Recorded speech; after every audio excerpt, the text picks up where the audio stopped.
Kumusta mga kanaisi? Welcome back sa ating YouTube channel, Philippinisis. So ngayong araw, another update naman tayo about politika ng ating bansa. So ang video to is mula kay Boss Balita TV. So may ito papagat na kulong Familia Villar. Unang utos ni PBBM. Sarado na Prime Water, OMG, pinakita na kakapasok lang. So yan yung panonorin natin ngayon, men. Bibigyan natin to ng reaction, and then kayo na lang din bahalang umusga. So bago natin simulan, again, Boss Balita TV, supportahan nyo yan. Tapos syempre courtesy na rin sa Senate of the Philippines. Ay, hindi, Malacanang ata to. And then, yun, kung trip nyo ng mga ganitong reaction video, may kasama kayo manood, huwag nyo na rin kalimutang supportahan yung YouTube channel natin, Philippinoises. Mga kanoisy, hindi na natin ito patatagalin pa. Simulan na natin, baka agawin pa ng China. Again, pamagat ng video ito, kulong Familia Villar, unang utos ni PBBM. Sarado na Prime Water, OMG, pinakita na kakapasok lang. So parang kasi yun, tumahimik yung sa Prime Water. So tingnan natin kung umusad ba. Boss Balita TV Pilipinas, like, comment, share, subscribe, start. Nakagulat na balita, grabe si PBBM, inutusan na, nagulat sinara na ang Prime Water, kulong na ang pamilya Villar. Ayon sa nakalap nating impormasyon, mismong si Yusek Claire Castro nagsalita, tatakaas na ang mga Villar, ibinenta na nila ang kanilang negosyo, pero hindi daw sila makakatakas, pananagutin pa rin ang mga Villar ng gobyerno. Grabe si PBBM, inutusan na, nagulat sinara na ang Prime Water, kulong na ang pamilya Villar. Tara panoorin natin. Villar. Yusek, ipupulsa pa rin ba ng ating gobyerno yung paghahabol sa Prime Water?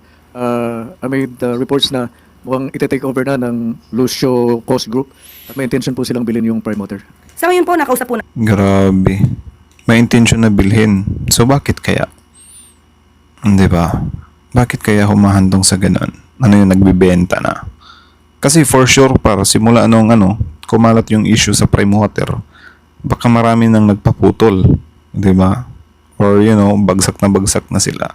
Alam niyo naman, yung ibang businessman kasi, yan yung gusto nila saluhin yung mga may mga issue na mga business para mabili nila ng mura. Something like that. So bakit kaya binenta ng mga Villars? Natin din at nagre-report naman po ang luwa sa Pangulo. Ang mga lapses or liabilities ng Prime Water as of the management, kung ano po ang kanilang maaaring mga kakulangan o naging liabilities ay dapat pong mapanagot. Tama. Depende po ito sa pagiging reports or mga dokumentong maiipon para mapakita kung meron mang liability ang Prime Water. At sa ngayon po, ano po ang ginagawa ng luwa para sa mga consumers? Ayon po kay Attorney Joyce Salonga, maglalabas sila ng memorandum circular this month para hindi maputulan ng water service ang mga concessionaires. Ang mga consumers po ay hindi dapat singilin kung wala naman po talagang serbisyong na ibibigay Oo nga. ang Prime Water. So, hintayin po natin. Yan naman talaga. Alangan namang maniningil pa rin sila. Unfair naman yun. Di ba? Yan yung isa sa nakakainis din talaga Kaya yung tao, alam niyo yung tao para napupuno lang naman yung tao kasi yun nga, hindi umaano yung tubig sa kanila pero may babayaran pa rin sila. Alam niyo yung harap-harapan kayong niloko, ganon. Di ba? Tsaka sobrang tagal pang ma-actionan kasi mga well-known yung mga tao na yan. Di ba? Kaya dapat talaga sa mga to accountability talaga Memorandum circular na ilalabas po ng luwa patungkol po dito. Good morning, Yusek. Dahil po sa report kahapon na mayroong pumasok sa bansa yung mag-amang gunman sa Bondi Beach Massacre sa Australia before yung nangyaring mass shooting, may ilang foreign media po ngayon na naglalarawan sa Pilipinas as an ISIS training hotspot or terror hotspot. Ano po yung what is Malacanang's position regarding this label po? Anak ng tokwa. Talaga ba? Meron ganyang Actually, nakita ko lang na nanggaling dito sa Pinas. Pero yung parang ipa-flag tayo as training, like, what the heck, man? Diba? Ang lupit na pala ng Pilipinas kung ganon. Sino kaya yung China kaya? Diba? China kaya yung nagpapakalat dyan? Ha? Kasi kung China, grabe talaga. Grabe talaga yung pagka-trigger nila sa atin kung ganon. Kasi ba't nila maiisip yun? Diba? Or siguro, sige, sabihin na natin na pumunta nga dito. Pero parang ang labo, diba? Na parang dito mag-training. Ano yun, yung mga rebels natin dito, sila? Or kayo ba? Kayo humusga par? Diba? Pero parang ang pangit ng ganyan, diba? Na parang kaduda-duda na darating sa atin yung balitang yan na parang tayo yung inaapi ng China tapos parang magugulat na lang tayo. May lumalabas na balita doon sa sa ibang bansa na baka training ground or something like that yung bansa natin. Like what the heck? Ganyan na ba sila ka-triggered sa Pilipinas? Of course, the President strongly rejects the sweeping statement and the misleading characterization of the Philippines as the China na naman yan. training hotspot. At dahil dito ay napanayan po natin o nakausap po natin mismo ang pamunuan ng NSC at ito po ang kanilang tugon at aking babasahin. Regarding reports describing the Philippines as an ISIS hotspot, the characterization is misleading. Currently, there is no validated report or confirmation that the individuals involved in the Bondi Beach incident received any form of training in the Philippines. Philippine authorities, in coordination with international partners, continue to verify all available information, but no evidence has been presented to support claims that the country was used for terrorist training. Since the 27th Tsaka what if ano lang talaga sila, nagburakay lang sila kasi sobrang ganda ng mga tourist spot dito sa bansa natin. Diba? Kasi sobrang ganda naman talaga ng likas na yaman ng bansa natin. Diba? Kaya ngayong China, nakaw na nakaw sila sa teritoryo natin. Naiinggit sila eh. Na kung tutuusin, ang liit lang naman sana ng Pilipinas, 'di ba? Bakit pagkakainteresan pa yung likas na yaman ng Pilipinas? Idagdag pa natin yung Malaysia, 'di ba? Na inaagaw din yung Sabah. Like what the heck, man? 'Di ba? Actually hindi na siya nakakagulat eh. Na parang grabe ipalabas niyo na Pilipinas ganyan, pinamumugaran. 'Di ba? Iba 'yun. Di ka tanggap-tanggap. in Marawi siege, Philippine security forces have significantly degraded ISIS-affiliated groups in the country. Both United Nations and the U.S. government assessments indicate that these groups now operate in a fragmented and diminished capacity. Violence in Mindanao is largely driven by historical conflicts and local clan disputes, rather than the operational capacity of ISIS-affiliated organizations. Recent assessments indicate significant improvements in the domestic security environment that were previously affected by terrorism. These developments reflect the sustained efforts of our security forces and the resilience of our communities in advancing peace, order, and development across the nation. The President orders the Anti-Terrorism Council and member agencies to remain vigilant in preventing any terrorist activity within Philippine territory and to continuously enhance coordination with international partners to safeguard national security. Yan po ang responde ng NSC. Grabe, no? Sa issue na po yan. May appeal po ba? Kaduda-duda talaga par. Feel ko talaga, di ba? Grabe. Nakakatawa eh. Palabas mo ba naman, di ba? Na ano, parang hindi deserve na ano, di ba? Nakaawaan yung Pilipinas sa pinagagawa ng China kasi meron din ganyang agenda. Di ba? Grabe ah. Ano kayang, ewan ko lang din. Ang Philippine government to those foreign media, ma'am? Maging mapanuri at maging responsable din po sa pagpapahayag at lalo po ito ay Dapat Englishin. sa integridad at imahe ng Pilipinas. Dapat Englishin na ano, Englishin ni Attorney Claire yung sagot niya dyan para yun, maintindihan din ng mga foreign media, di ba? Di ba? Para ano din naman, may pakita din natin na anak ng tokwa kayo ah. Di ba? Lakas ng amats nyo. Makasakay lang kayo eh. Sunod na tanong mula kay Ivy Reyes, bilyonaryo. Hi ma'am, good morning. DOH logged over 1 billion pesos in denied and RTH or return to hospital claims from PhilHealth. And other than that, meron din pong expired drugs and other inventories totaling 134.28 million pesos. May directive po ba ang palasyo for DOH to resolve these claims? Opo, at sinabi po dyan na ayusin po ang kanilang mga records at nakausap po natin mismo ang pamunuan ng DOH at yan po ay kanilang inaayos at ibinibigay ang sapat na dokumento. At patungkol po di umano sa mga hindi agad nababayaran ng mga claims sa PhilHealth. Ayon po sa DOH, meron po kasing date na dapat na maibigay ang claims ng mga ospital. May period within 60 days. At karamihan po sa ibang mga ospital ay hindi po agad nakakapagbigay ng kanilang mga dokumento para sa kanilang claims. At dahil dito po ay ipinag-utos din po ng Pangulo na i-extend po ang maaaring period para makapag-claim ang ibang ospital. Na-extend po ito up to 120 days.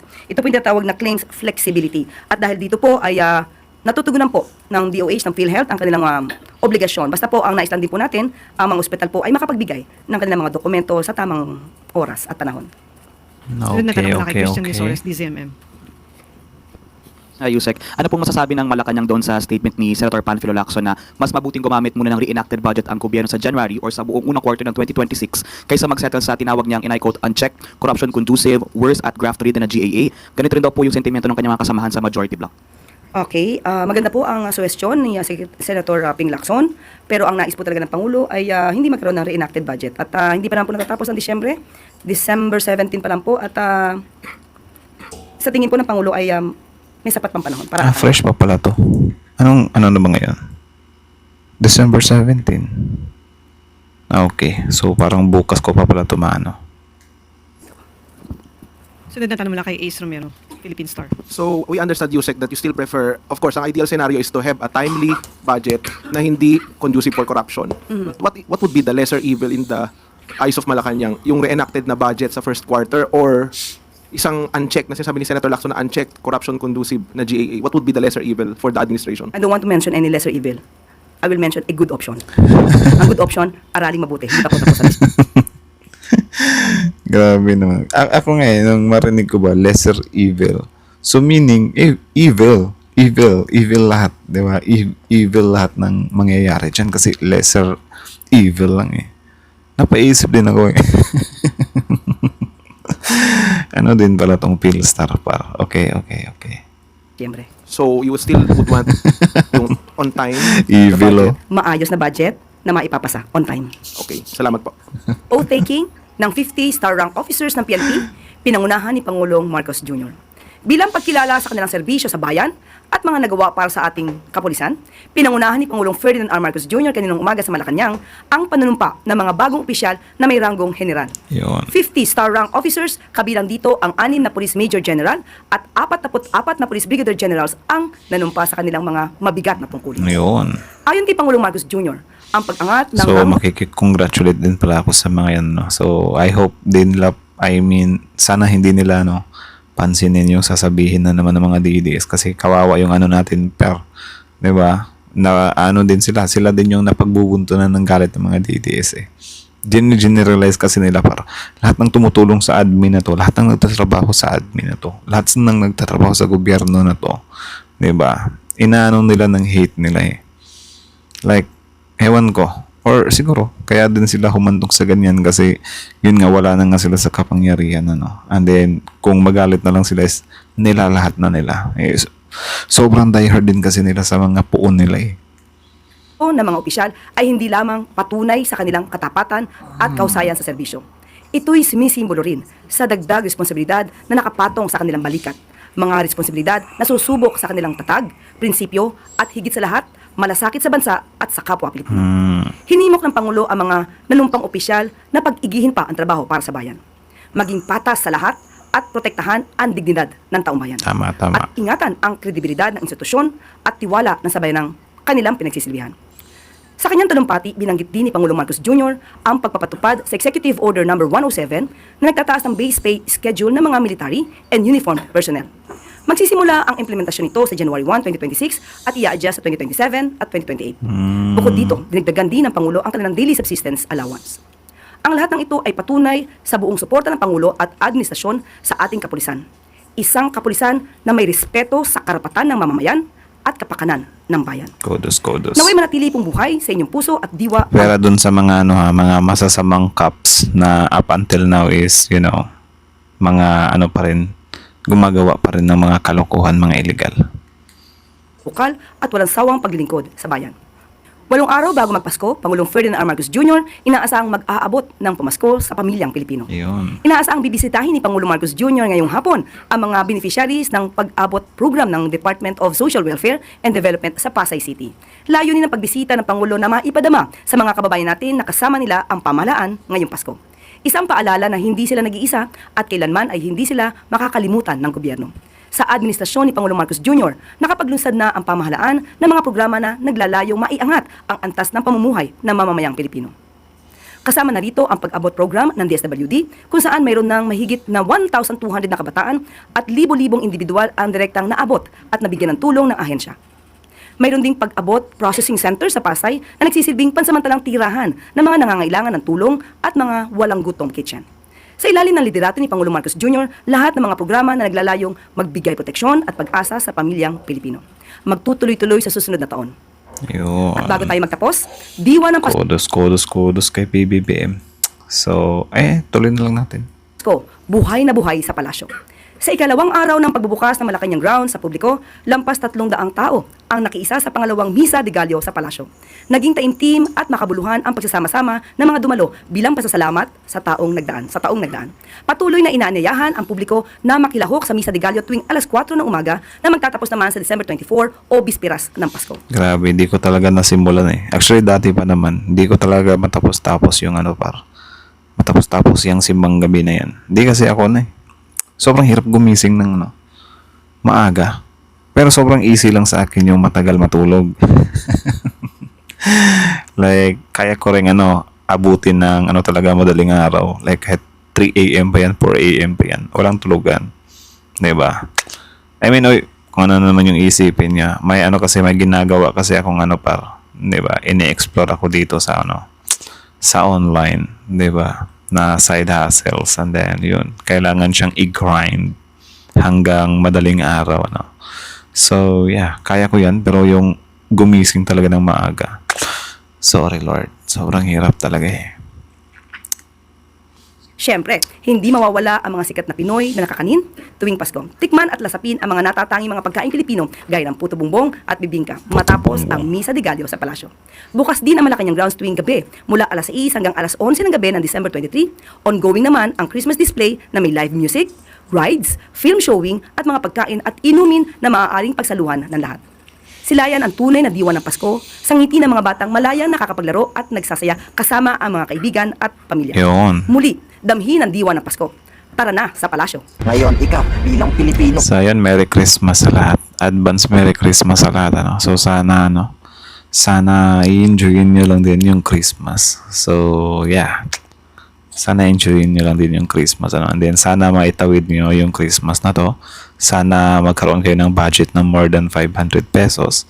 And then yeah, enjoy nyo lang yung Christmas na to para tayo sa birthday ni God, And then yun, sobrang saludo sa mga nagsisimbang gabi, Sobrang nahihirapan talaga akong gawin dyan. Pero nakatry naman na ako na magsimbang gabi rin. But yeah, doon na lang yun. And then yun, doon pala tayo sa usapan natin ng yung sa Prime Water, di ba? So bakit kaya humantong dun sa point, di ba, na parang may bibili? Bakit naman ganyan? Di ba? Bakit naman ganyan? Ano ba yan? Para matakasan yung mga kalokohan? Kasi ito talaga dapat talaga panagutin din tong mga to eh. Di ba? Kasi pinamumugaran na nila tong yung Prime Water na to dati pa. 'Di ba? Tapos yung accountability, wala talaga. Dapat talaga 'yan.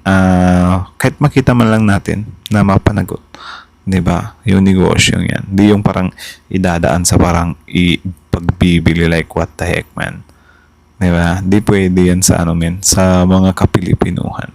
So about naman dun sa yung nangyari nga dun sa ibang bansa na parang 'di ba? Tsugian doon. Like pina-flag daw tayo ng foreign media na baka ito daw bansa natin, 'di ba?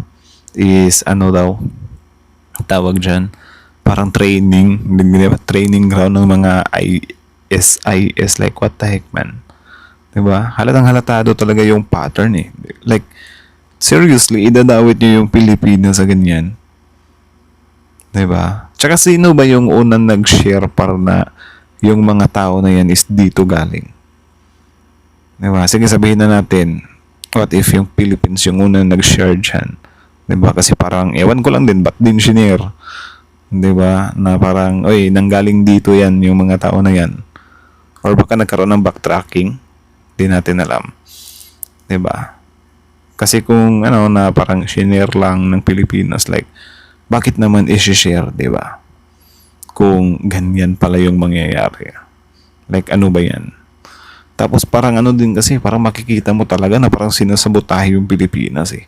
Na parang alam niyo yung ililink na hindi naman dito nangyari yung hindi naman dito nangyari yung tawag dyan, yung crime na yan.